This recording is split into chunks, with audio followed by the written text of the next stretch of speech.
dried here in the kiln. More specifically, it's the smell of burning peat. Now, peat is a young form of coal and another factor in determining a whisky's unique final flavour. Oh, is it just me? Or is it getting a wee bit hot in here?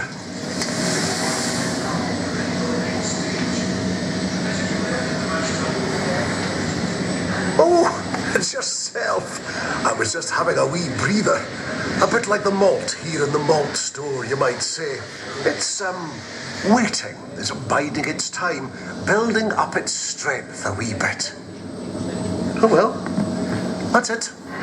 Onwards and upwards. Well, downwards anyway.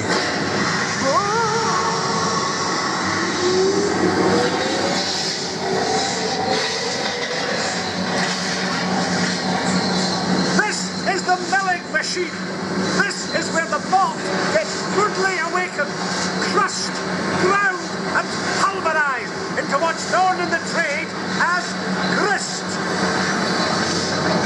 It's awfully noisy in here, but it's all part of an ongoing process, all a means to an end. Oh, it gets everywhere, this stuff. Oh, shite and mixed it.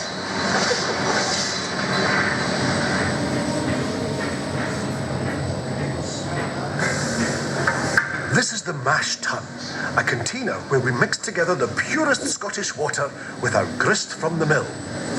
The sugar in the mixture is dissolved, producing a sweet liquid known as wort. The wort is then cooled, ready for the next stage.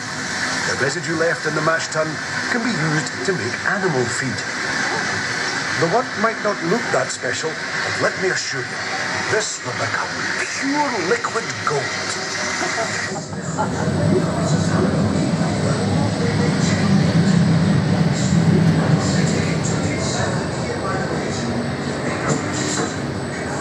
So what, I hear you ask, is the one magical ingredient which helps turn a malty, sugary wort into something with, well, let's say, a wee bit more of a kick to it?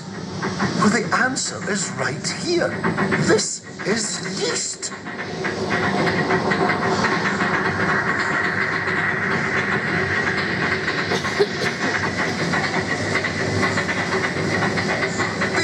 Of this microscopic yet explosive living organism simply cannot be underestimated. Amazing!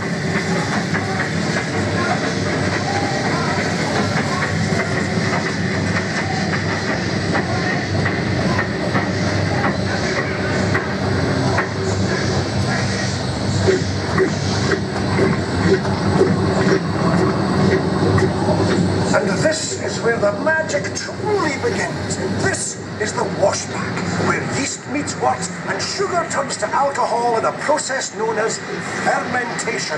A heaving maelstrom of heat and foam. And if the whole thing threatens to get out of hand and overspill, non-switcher blades above will keep the whole thing in check. And don't be taking too deep a breath in here, by the way. The vapor's produced. Here, pack a punch.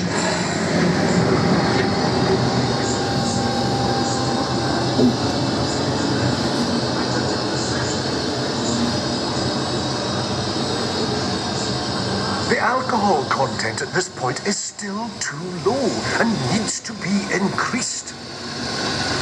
We do this during distillation. Now, pay attention. The liquid is heated in a pot still, and because alcohol boils at a lower temperature, it separates from the water. The vapor rises up the neck and is cooled and condensed back into a liquid by a copper coil immersed in cold water, known as the worm. Here we see the cooling and condensing process in action. The liquid is now known as low wines, but it needs to be distilled again to further increase its alcohol content. And that takes place here, in the spirit still. Each distillery has its own unique shape of copper pot still. Another factor in ensuring that each distillery produces its own unique flavour of Scotch whisky.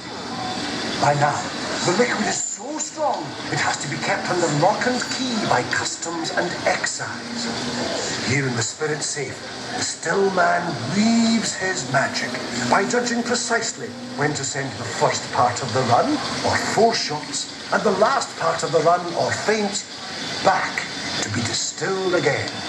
Meanwhile, the middle cut, or heart of the run, is sent to the Spirit Receiver. But it's still not Scotch whisky. Oh no, not for a long while yet.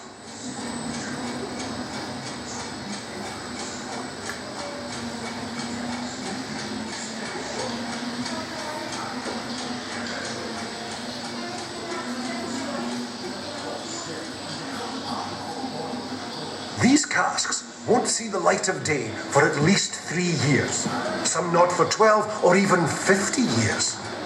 During this period of maturation, a whisky's unique final flavour is further enhanced by the wood of the cask that it's stored in. Its clear colour changed to a golden hue. What was once nothing more than barley and water magically matures into Scotch whisky. Ah, the sweet smell of evaporating whisky. Up to 2% each year just disappears.